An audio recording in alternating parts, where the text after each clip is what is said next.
ఉందా సార్ జమిలీ? ఓవరాల్ గా హోప్ ఉందా మీకు జమిలీ పైన? ఏదో మళ్ళీ డెవలప్మెంట్స్ ఉన్నాయి అంటే నేను అనుకోవటం BJP is very serious sir. Delhi election తర్వాత బీజేపీ కొంచెం జమిలీ మీద స్పీడప్ అవుతుందని నేను అనుకుంటున్నాను. ఎందుకంటే నరేంద్ర మోడీ గవర్నమెంట్ ఒక ఒక ఒక ఒక ఒక మాట అనుకున్న తర్వాత దాన్ని ఇంప్లిమెంట్ చేయటంలో చాలా స్పీడ్ గా ఉంటారు. అండ్ నరేంద్ర మోడీ వ్యక్తిగత కార్యదర్శికి కూడా తెలియదు. వ్యక్తిగత కార్యదర్శికి కూడా షాకింగ్ డెసిషన్స్ ఏమీ కూడా ఈవెన్ నైట్ వచ్చేస్తాయి ఏదైనా. సో యూ కెన్ ఎక్స్పెక్ట్, ఎందుకంటే రామ్నాథ్ కోవింద్ అధ్యక్షతన వేసినటువంటి కమిటీ కానీ లేకపోతే పార్లమెంటరీ సమావేశాల కమిటీ ముందు వచ్చిన బిల్లు కానీ తర్వాత అది చాలా సీరియస్ గా జమిలీ ఎన్నికల్లో చాలా సీరియస్ గా ఉంది. జమిలీ ఎలక్షన్ ఖచ్చితంగా బీజేపీకి అడ్వాంటేజ్ అని నమ్ముతుంది.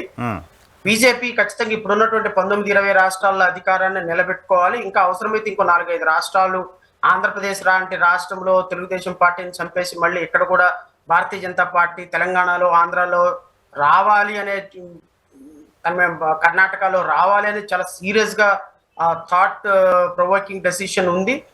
వాళ్ళు అవసరమైతే ఇంకా 20-23 స్టేట్ లో రావటానికి జమిలీ ఎన్నికలు పెడితే అనే ఆలోచనలో వాళ్ళు ఉన్నట్టు ప్రాథమికంగా చర్చలు చూసే వాళ్ళకి కానీ లేకపోతే మీలాంటి జర్నలిస్టులతో మాట్లాడినప్పుడు కానీ నాకు అర్థమైనటువంటి అంశం. సో నేను అనుకోవటం అదేం పెద్ద విషయం ఏం అయితే కాదు. రాజు తలుచుకుంటే దెబ్బలకు కొదవా అన్నట్టు భారతీయ జనతా పార్టీ తలుచుకుంటే జమిలీ ఎన్నికలు కష్టమేం కాదు. కానీ నేను అనుకోవటం అయితే 2027 ఎండింగ్ లో జమిలీ ఎలక్షన్స్ మీద ఒక చాలా క్లారిటీ వస్తుంది. ఖచ్చితంగా 1.5 year ముందే ఎలక్షన్స్ వచ్చే అవకాశం అయితే ఉంది. 29 కాకపోవచ్చు 100% కాదు. ఎందుకంటే డీలిమిటేషన్ ఒకటి ఉంది. ఈ నియోజకవర్గాల పునర్విభజన జరిగిన తర్వాత అట్ ఎనీ మూమెంట్ జమిలీ మీద ఒక క్లారిటీ వచ్చే అవకాశం ఉందని అయితే అనుకుంటున్నాను. 26 లో అది ఉంది కాబట్టి బహుశా 27 మీరు అన్నట్టుగా 27 జమిలీ ఎన్నికలు ఉండడానికి సంబంధించిన పాసిబిలిటీ ఉంది. సార్ చివరిగా సూపర్ 6కి సంబంధించి మొన్న బడ్జెట్లో పెట్టిన నిధుల అంశానికి సంబంధించి కావచ్చు, అసలు సూపర్ 6 ఆంధ్రప్రదేశ్లో అమలయ్యే వాతావరణం ఏమైనా కనపడుతోందా? మీ టేక్ ఏంటి? నేను అనుకోవటం సార్ సూపర్ 6 అమలు అనేది అసాధ్యం.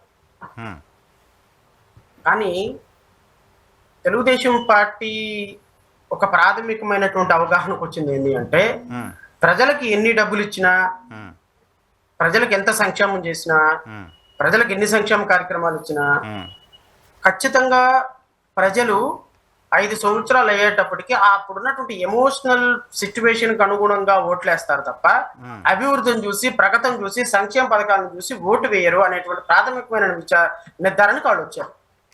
అది కూడా వాస్తవం కూడా అదే. ఎగ్జాంపుల్ వైఎస్ఆర్ కాంగ్రెస్ పార్టీ వాస్తవం కూడా అదే. Example YSR Congress party, example self experience, పసుపు కుంకుమ లాంటి ఎక్స్పీరియన్స్ చంద్రబాబు నాయుడుకి చాలా ఉన్నాయి. కరెక్ట్. సో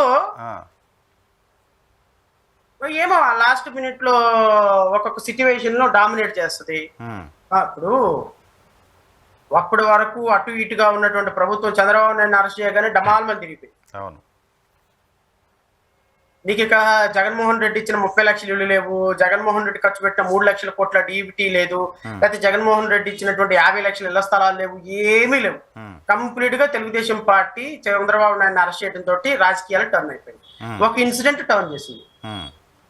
సో రేపొద్దున ప్రజలకి ఇవేమీ అవసరం లేదు, ప్రజలు ఇచ్చినా ఇవ్వకపోయినా వాళ్ళు ఏమనుకుంటే అదే చేస్తారు కాబట్టి ఇవ్వాల్సిన అవసరం లేదని ప్రాథమికమైన నిర్ధారణకు వచ్చారు.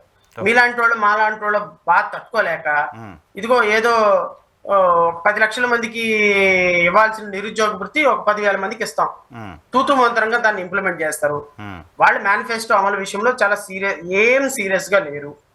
వాళ్ళకి ఆర్థిక పరిస్థితులు సపోర్ట్ చేయటంలా, అట్ ది సేమ్ టైం సప్పో తీసుకొచ్చి ఇద్దాము అంటే అప్పిచ్చేవాడు దొరకటంలా. ఒకవేళ ఇంత కష్టపడి జగన్మోహన్ రెడ్డి లాగా ఇల్లు తాకట్టు పెట్టి ఒళ్ళు తాకట్టు పెట్టి, ఆయన ఇల్లు కాదు జనాలు రాష్ట్రాన్ని ఒళ్ళు తాకట్టు పెట్టి ఇల్లు తాకట్టు పెట్టి ఏదన్నా ప్రజలకు ఏదైనా చేద్దాము అంటే వీళ్ళు మళ్ళీ రేపు 11 సీట్లో 9 సీట్లో ఇస్తారనుకో, అప్పుడు మన పరిస్థితి ఏంటి?